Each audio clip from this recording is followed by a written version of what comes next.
आज के इस वीडियो लेक्चर में अपन देखेंगे निरक्षीय स्थिति। इसके पहले मैंने आपको अक्षीय स्थिति का डेरिवेशंस किया था। तो निरक्षीय स्थिति के लिए क्वेश्चंस ऐसा आता है, निरक्षीय स्थिति में वैद्युत द्विध्रुव के कारण विद्युत क्षेत्र की तीव्रता ज्ञात कीजिए।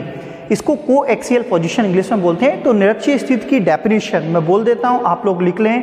निरक्षीय स्थिति क्या होती है? यदि वह बिंदु जिस पर विद्युत क्षेत्र की तीव्रता ज्ञात करना है, यदि वह बिंदु जिस पर विद्युत क्षेत्र की तीव्रता ज्ञात करनी है विद्युत द्विध्रुव के बढ़ाए गए लंब अर्धक या निरक्ष पर स्थित है, तो उसे विद्युत द्विध्रुव के सापेक्ष निरक्षीय स्थिति में कहा जाता है। एक बार बोल देता हूँ, यदि वह बिंदु जिस पर विद्युत क्षेत्र की तीव्रता ज्ञात करनी है विद्युत द्विध्रुव के बढ़ाए गए लंब अर्धक पर स्थित है, तो उसे विद्युत द्विध्रुव के सापेक्ष निरक्षीय स्थिति में कहा जाता है।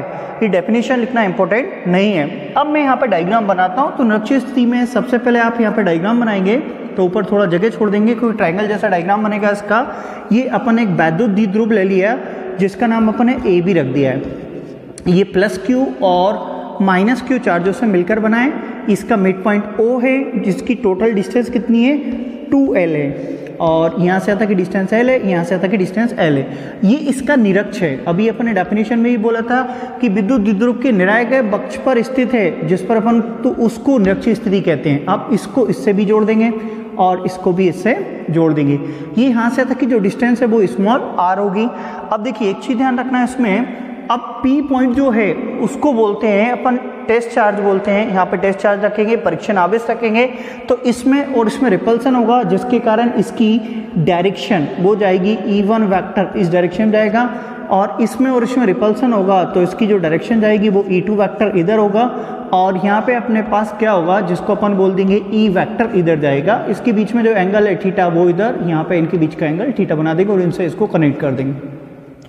यदि आप प्लस का चार्ज इधर लेते हैं तो ये डायग्राम इधर के ऐसे कैसा रोटेट होता है। अब इस डायग्राम का नाम लिख देंगे, जिसको हिंदी में बिल्कुल चित्र बोलते हैं। तो आप यहाँ पे लिख दोगे निरक्षीय स्थिति में विद्युत क्षेत्र की तीव्रता। निरक्षीय स्थिति में, निरक्षीय स्थिति में वैद्युत क्षेत्र की तीव्रता, वैद्युत क्षेत्र की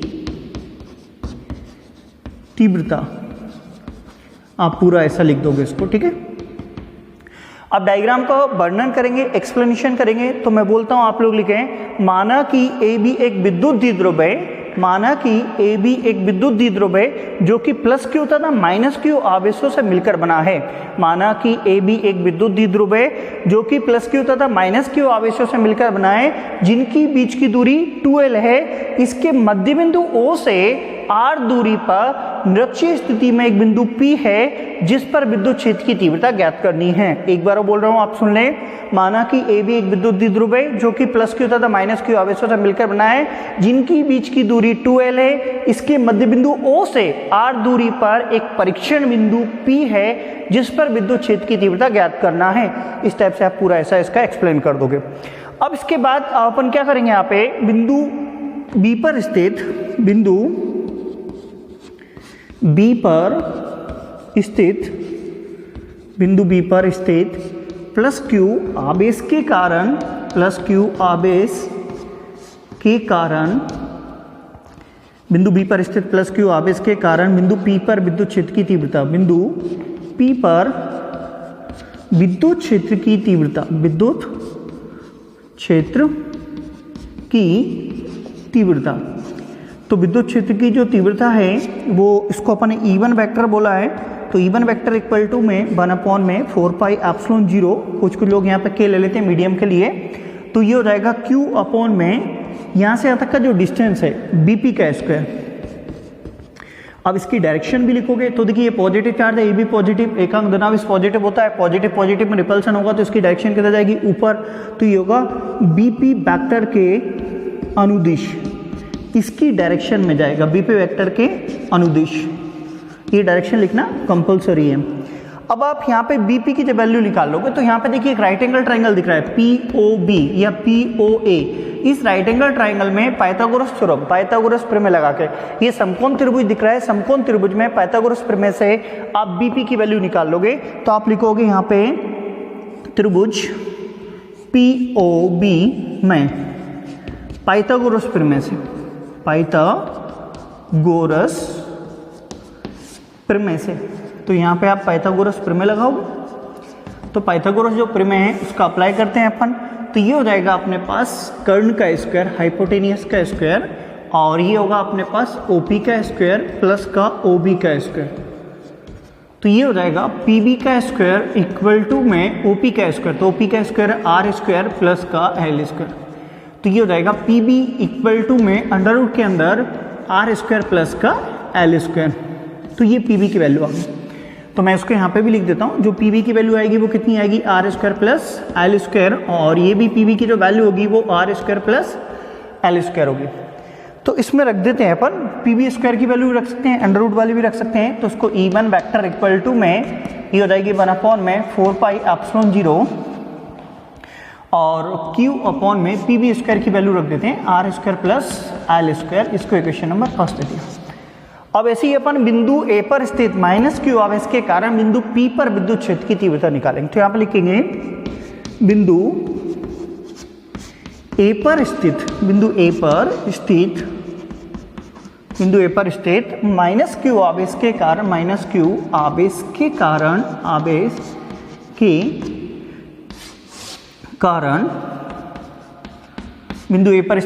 आवेश के कारण बिंदु P पर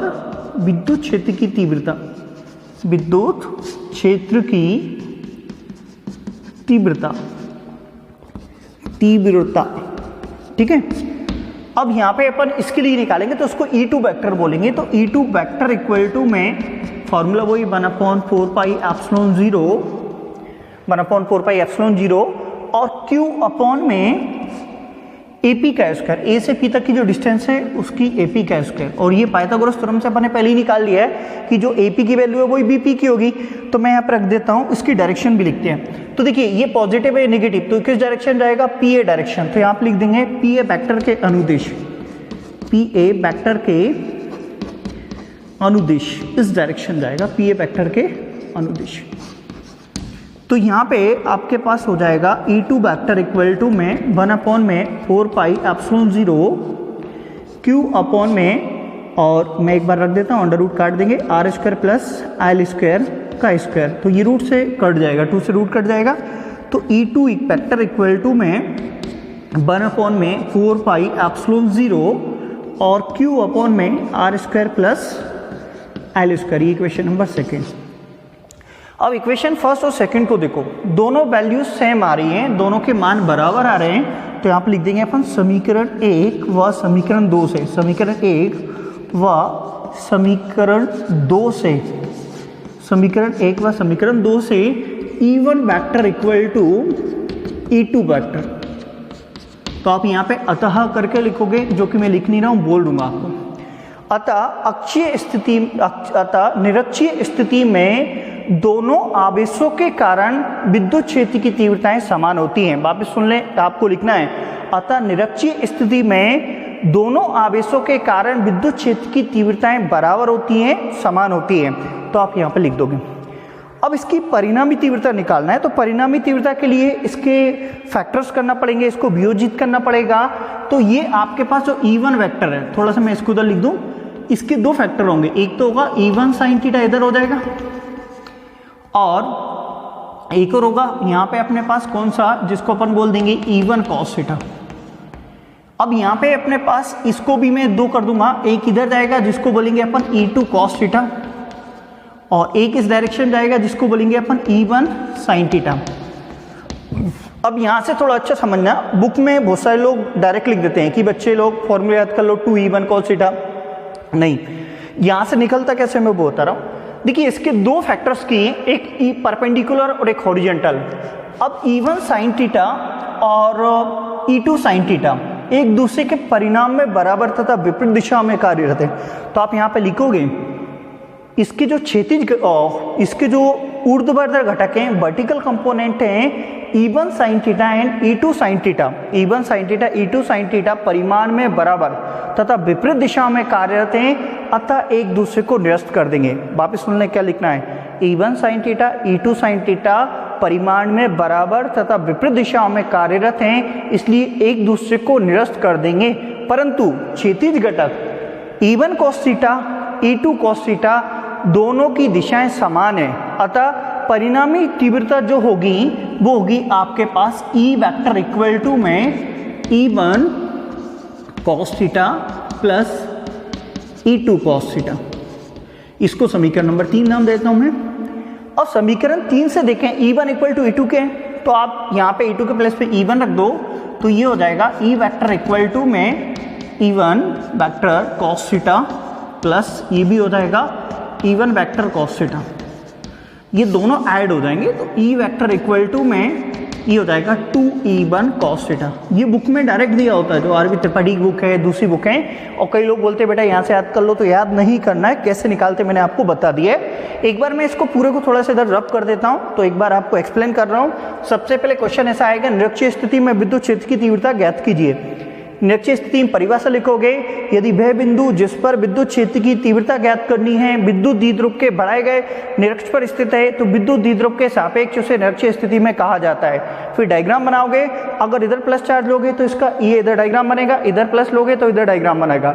डायग्राम का वर्णन करोगे, एक्सप्लेन करोगे। माना कि ए बी एक विद्युत द्विध्रुव है जो कि प्लस क्यू तथा माइनस क्यू आवेशों से मिलकर बनाए, जिनकी बीच की दूरी 2L है। इसके मध्य बिंदु O से R दूरी पर निरक्षीय स्थिति में एक बिंदु P है जिस पर विद्युत क्षेत्र की तीव्रता ज्ञात करनी है।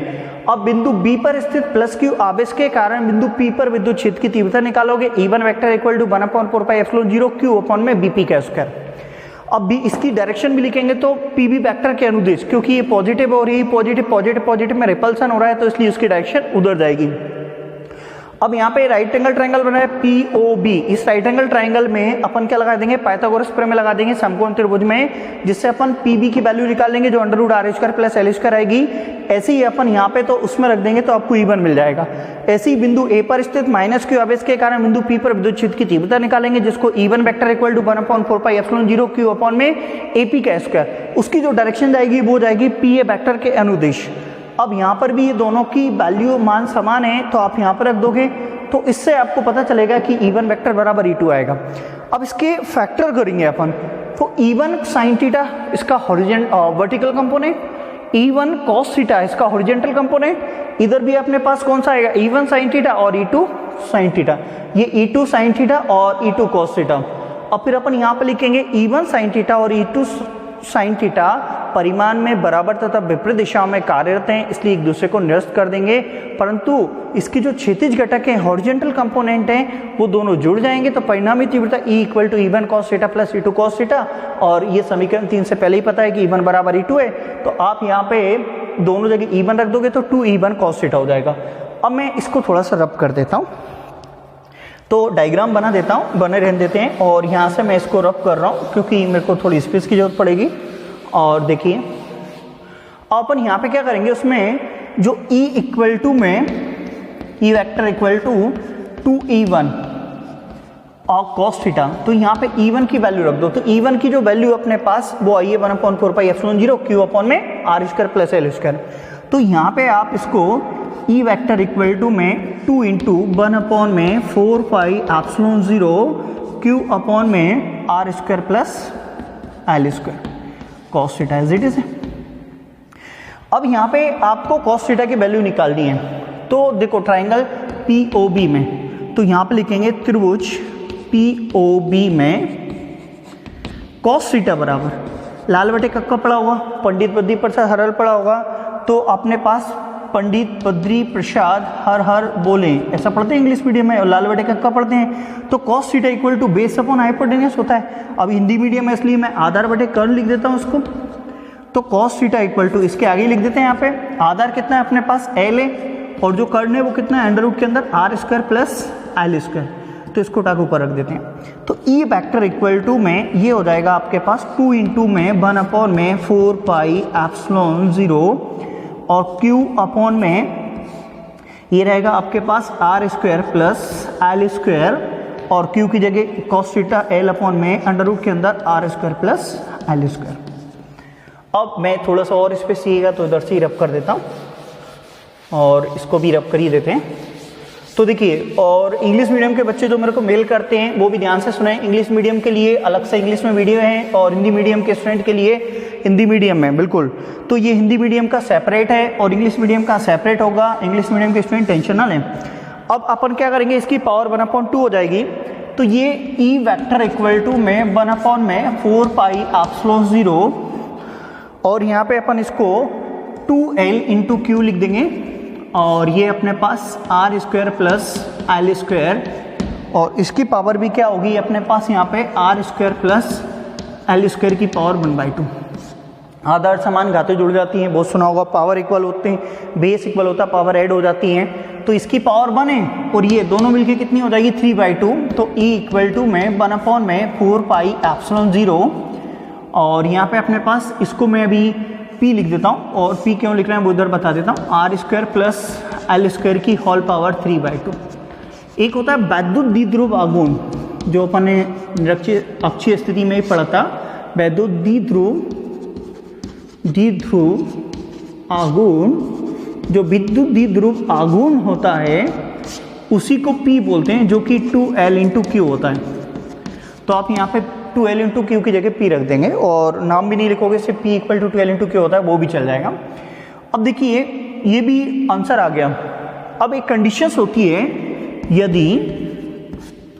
यदि R बहुत बड़ा L है तो L को नगण्य लेने पर, यदि R बहुत बड़ा हो गया, मतलब ये वाला पॉइंट अगर बहुत ज़्यादा डिस्टेंस पे आ गया तो L को छोड़ सकते हैं।